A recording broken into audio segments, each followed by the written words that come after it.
Assalamualaikum warahmatullahi wabarakatuh. Salam sejahtera bagi kita semua. Selamat siang, Bapak Aristiono Nugroho selaku dosen mata kuliah Sosiologi, dan selamat siang buat rekan-rekan semuanya. Halo semuanya, selamat datang di forum tertinggi pemikiran agraria kita hari ini. Kita akan mendalami krisis agraria melalui lensa sosiologi kritis yang membahas tentang upaya mencegah land grabbing untuk mewujudkan keadilan agraria. Singkatnya, land grabbing adalah bentuk akumulasi kapital yang merampas tanah rakyat dengan dukungan legalitas semu dan kekerasan struktural. Inilah isu fundamental yang akan kita bedah. Perbedaan ini menantang kita untuk mencari solusi yang tidak hanya praktis, tapi juga tajam secara teoretis. Kita akan mendengarkan pandangan dari mahasiswa 1 yang akan dibawakan oleh Zalma Sabrina Putri dengan menggunakan teori fenomenologi. Yang kemudian mahasiswa 2 akan dibawakan oleh Koyunisa Isdaryanti dengan menggunakan teori aksi. Dan mahasiswa 3 yang akan disampaikan oleh Mas Andrian Luis dengan menggunakan teori interaksionisme simbolik. Pada sesi argumen pembuka ini, saya persilahkan mahasiswa 1 menyampaikan pandangannya dan nanti dilanjutkan oleh mahasiswa 2 dan juga mahasiswa 3. Baik, selamat siang, salam sejahtera untuk kita semua. Sebelumnya mohon izin Bapak, terima kasih saya ucapkan kepada moderator atas kesempatan yang telah diberikan. Di sini saya sebagai mahasiswa 1, langsung saja seperti yang teman-teman ketahui bahwa inti dari land grabbing adalah krisis kemanusiaan, di mana dengan menggunakan fenomenologi Husserl and Heidegger, tanah adalah fondasi ontologis bagi petani dan juga masyarakat adat. Ia adalah ruangan eksistensial di mana mereka membentuk makna dan juga identitas. Baik, land grabbing bukan sekedar untuk hal yang sangat bermanfaat, namun land grabbing bukanlah sekedar transaksi buruk, namun ia adalah penghancuran nikmat atau kampung halaman. Teman-teman, masyarakat mana yang tidak sedih dan marah ketika kampung halaman mereka dihancurkan? Lalu hal ini menghasilkan kondisi penarikan dari dunia atau world withdrawal, yaitu hilangnya kemampuan untuk berhubungan secara bermakna dengan lingkungan dan juga masa depan. Oleh karena itu, upaya pencegahan harus yang pertama adalah mengutamakan reduksi fenomenologis, di mana kebijakan harus menunda asumsi hukum, positif dan juga ekonomi, serta fokus pada apa yang benar-benar dialami oleh korban. Selanjutnya adalah pemulihan kedaulatan ontologis, di mana keadilan agraria terwujud ketika masyarakat diakui sebagai pemilik makna atas ruang, bukan hanya sekedar pemilik sertifikat hak atas tanah. Selanjutnya adalah hukum agraria yang berakar pada legal law. Artinya, regulasi harus menginternalisasi pengetahuan praktis seperti siklus tanam dan juga ritual sebagai basis hukum yang lebih kuat daripada peta geospasial yang impersonal. Jadi kita harus mengembalikan jiwa pada tubuh reformasi agraria dengan menjadikan pengalaman otentik sebagai pusat kebenaran dari hukum. Terima kasih. Terima kasih untuk mahasiswa 1, dilanjutkan dengan mahasiswa kedua. Sudah teman dipersilakan. Baik, mohon izin Bapak. Saya di sini sebagai pembicara 2 akan mewakili perspektif teori aksi yang berpijak pada pemikiran Paulo Freire dan teori kritis. Saya memandang land grabbing bukan sekedar permasalahan agraria, melainkan kekerasan struktural yang sistematis, hasil dari relasi kuasa yang timpang antara rakyat kecil dan oligarki ekonomi politik. Tanah yang seharusnya menjadi sumber kehidupan dan identitas untuk masyarakat, kini dijadikan komoditas oleh segelintir elit dengan dalih pembangunan dan investasi. Land grabbing tidak mungkin terjadi tanpa keterlibatan negara yang lemah atau bahkan berpihak. Dalam konteks ini, negara seringkali bertindak sebagai sebagai fasilitator bagi korporasi besar melalui izin HGU, proyek infrastruktur, dan investasi asing. Sementara hak-hak masyarakat adat serta petani gurem diabaikan. Inilah yang disebut frame sebagai kekerasan struktural yang dilegitimasi oleh hukum. Kekerasan yang tampak sah padahal menindas. Oleh karena itu, upaya mencegah land grabbing tidak bisa berhenti pada moralitas atau refleksi belaka.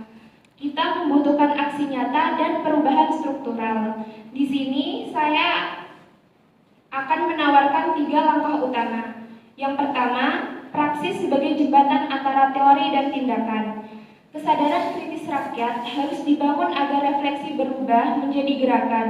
Organisasi tani, komunitas adat, dan akademisi harus berkolaborasi untuk terus mengkritisi kekuasaan serta melakukan aksi kolektif yang terarah. Yang kedua, redistribusi tanah sebagai transformasi struktural. Kita harus menuntut pembatalan izin HGU yang tidak adil, mengambil alih tanah-tanah terlantar dan spekulatif, serta menyalurkannya kembali kepada petani dan masyarakat adat. Inilah bentuk nasionalisasi agraria yang sejati. Yang ketiga, pembentukan subjek politik rakyat. Rakyat tidak boleh sekedar menjadi objek belas kasihan. Mereka harus menjadi agen perubahan yang sadar akan hak, kekuatan, dan kapasitasnya untuk menata ulang tatanan sosial ekonomi yang menindas mereka. Keadilan agraria sejati tidak akan pernah diberikan oleh struktur yang menindas. Ia harus direbut melalui aksi kolektif yang sadar, terorganisir, dan berani. Terima kasih untuk mahasiswa 2 atas pendapatnya. Untuk selanjutnya yaitu mahasiswa 3, waktu dan tempat dipersilakan. Baik, terima kasih saya ucapkan kepada moderator atas waktunya. Saya melihat bahwa perampasan tanah atau biasa yang disebut land grabbing bukan hanya persoalan kekuasaan ekonomi ataupun politik. Masalah ini juga terjadi karena adanya perang makna dan simbol. Menurut teori interaksionisme simbolik yang biasa dikemukakan oleh manajemen, setiap tindakan sosial selalu berangkat dari simbol dan makna yang disepakati bersama. Dalam konteks agraria, pihak kuat seperti korporasi atau elit sering mengubah makna tanah di mata masyarakat. Misalnya petani dan masyarakat adat dilabeli sebagai tidak modern atau menjadi penghambat pembangunan atau tidak produktif. Akibatnya publik menjadi menganggap wajar jika lahan mereka diambil untuk proyek besar, padahal itu suatu bentuk ketidakadilan. Bagi saya, perjuangan melawan perampasan tanah juga harus dilakukan di ranah makna dan simbol. Bukan hanya melalui aksi fisik ataupun jalur hukum. Ada 3 langkah penting yang saya tawarkan. Yang pertama, membongkar bahasa dan simbol kekuasaan. Misalnya mengkritisi istilah seperti investasi strategis ataupun proyek nasional yang sering digunakan untuk menutupi praktik perampasan tanah. Yang kedua, menciptakan simbol tandingan seperti peta wilayah adat, ritual panen ataupun kegiatan budaya yang menunjukkan bahwa masyarakat adat memiliki legitimasi moral dan sejarah. Yang ketiga, menguasai media publik agar masyarakat kecil tidak selalu digambarkan sebagai korban, tetapi sebagai penjaga pangan dan jadi pahlawan sebagai pelestari lingkungan. Intinya, keadilan agraria bukan hanya soal hukum dan ekonomi, tetapi juga tentang siapa yang menguasai makna sosial, siapa yang dianggap benar, dan siapa yang berhak berbicara. Terima kasih. Tempat dan waktu saya kembalikan ke moderator. Baik, terima kasih untuk mahasiswa 1, 2, dan 3 atas pandangannya yang luar biasa. Sekarang kita masuk ke sesi tanya jawab dan kritik antara teori. Mari kita uji fondasi teoritis masing-masing. Setiap mahasiswa mengkritik fondasi teoris lawan. Untuk babak yang pertama yaitu mahasiswa kepada mahasiswa 2 kepada mahasiswa 1, waktu dan tempat dipersilakan. Baik, di sini saya akan menanggapi debat dari Mbak Salma tadi. Saya menghormati pendekatan fenomenologis yang menyoroti penderitaan rakyat. Namun, pendekatan itu terlalu pasif dan berhenti pada empati.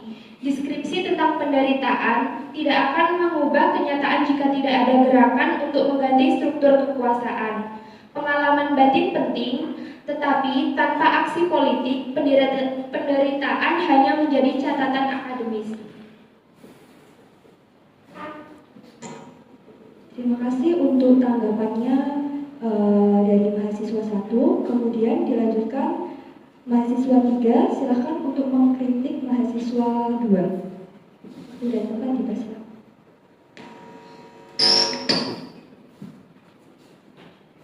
Baik, terima kasih. Saya sangat menghargai pendapat dari mahasiswa 2.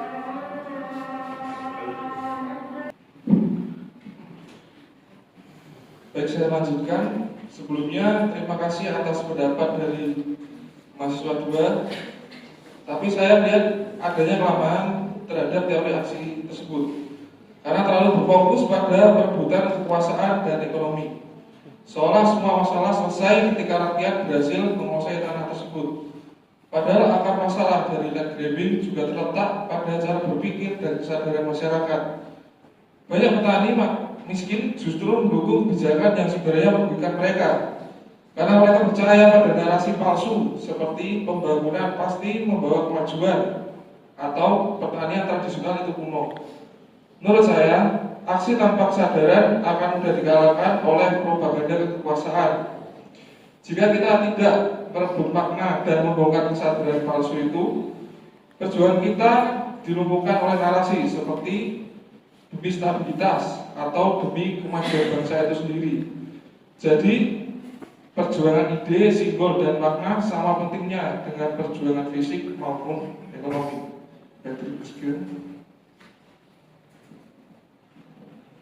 Baik, terima kasih untuk mahasiswa 3. Kemudian dilanjutkan mahasiswa 1 untuk mengkritik pendapat dari mahasiswa 3.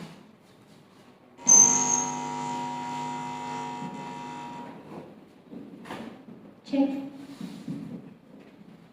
Baik, di sini saya akan mengkritik pendapat dari mahasiswa 3. Kritik saya adalah interaksionisme simbolik adalah instrumentalisasi yang dingin dan penuh edukasi etis. Ketika melihat perjuangan agraria sebagai permainan manajemen, kesan dan strategis branding. Teman-teman, jika kita fokus dan sadar, sebenarnya kita adalah membuat simbol yang efektif dan juga viral. Bukankah kita berisiko menciptakan simulacra, yaitu simbol yang tidak lagi memiliki hubungan dengan realitas otentik penderitaan. Teman-teman sekalian, keadilan agraria sejati adalah pengembalian hak, bukan kemenangan citra. Jika simbol Anda menang, tetapi ladang suatu komunitas tetap hancur, bukankah kita hanya menukar satu bentuk penindasan simbolik dengan yang lain? Dan secara tidak langsung Anda mempertaruhkan kebenaran otentik dan demi aktivitas milik. Terima kasih. Untuk selanjutnya, dipersilahkan untuk menyampaikan pernyataan penutup kepada mahasiswa 1, mahasiswa 2, dan mahasiswa 3. Pernyataan ini untuk menyimpulkan peran teori Anda dalam mewujudkan keadilan sosial. Untuk yang pertama, mahasiswa 1, waktu dan tempat dipersilahkan.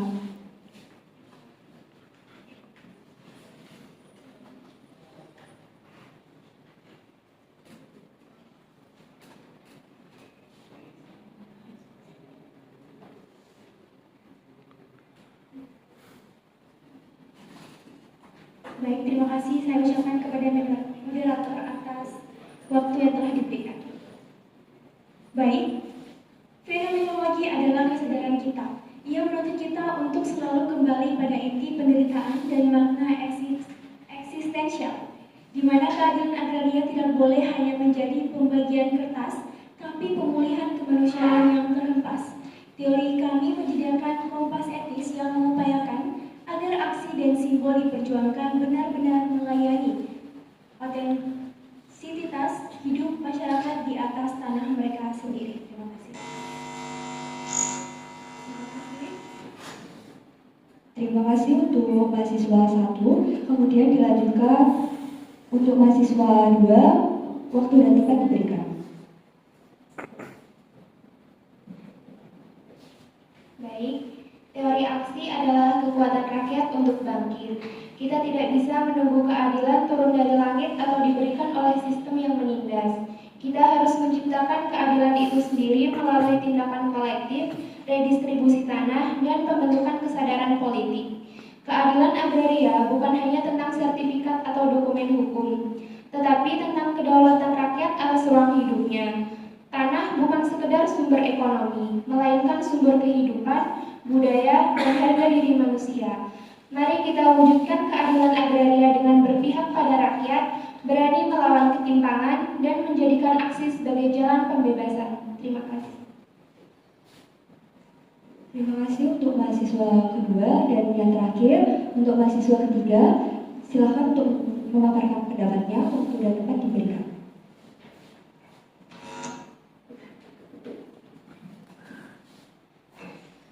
Baik, sebagai penutup saya menegaskan sekali lagi bahwa interaksionisme simbolik adalah strategi perjuangan makna dan kesadaran sosial. Perjuangan keadilan agraria kini tidak hanya berlangsung di sawah atau di kantor pemerintah saja, tetapi juga di ruang digital dan media.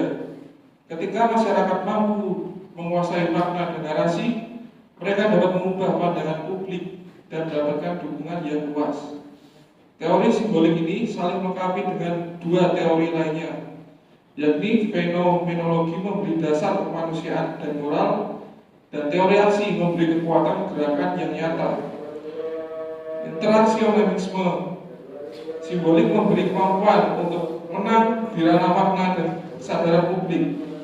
Dengan demikian, keadilan agraria dapat terwujud secara menyeluruh, tidak hanya secara hukum dan ekonomi, tetapi juga secara sosial dan budaya. Terima kasih.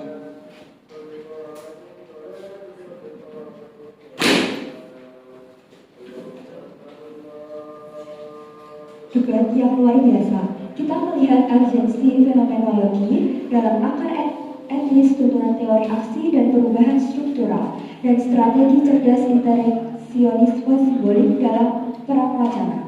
Jelas, upaya pencegahan land grabbing haruslah sebuah koalisasi teoritis yang tidak hanya memahami tetapi juga bertindak dan berbicara dengan bijak. Terima kasih untuk para pembicara dan teman-teman yang sudah menyimak dengan antusias. Semoga diskusi ini bisa membuka pikiran kita tentang pentingnya keadilan agraria bagi semua. Sampai jumpa di debat berikutnya. Wassalamualaikum warahmatullahi wabarakatuh. Wow.